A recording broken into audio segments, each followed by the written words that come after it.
Il est 7h50. Notre équipe termine de fixer une balise GPS sur une boîte de céréales en carton afin de la suivre pendant toutes les étapes de tri et de recyclage. La balise est fixée sur la boîte en carton. Elle est ensuite déposée dans le bac de tri. Les rippers récupèrent les emballages triés et embarquent notre boîte.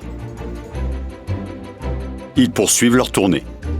Une fois leur collecte terminée, ils se dirigent vers le centre de tri, à 15 km de là. Grâce à notre balise, nous la suivons à la trace. Le camion arrive dans le centre de tri. Les emballages collectés sont pesés, puis déchargés. Ils vont être séparés par famille de matériaux au cours de différentes étapes. Le tri mécanique, optique et manuel. C'est comme cela que les erreurs de tri sont progressivement éliminées. Les différents emballages recyclables sont ensuite regroupés entre eux.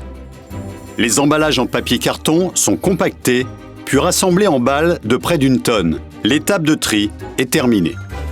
Direction l'usine de recyclage papetière.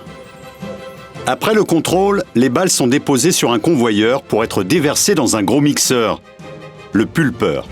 Les emballages papier-carton sont alors brassés en présence d'eau et les fibres sont séparées les unes des autres. Ensuite, les éléments indésirables comme les colles, les vernis et les agrafes sont éliminés. C'est l'étape d'épuration. La pâte recyclée est prête à l'emploi. Elle est alors acheminée sur la machine à papier. Égouttée, pressée et séchée, la feuille de papier ou de carton est enroulée pour former une bobine. Ce nouveau papier carton est maintenant prêt pour la fabrication de futurs emballages.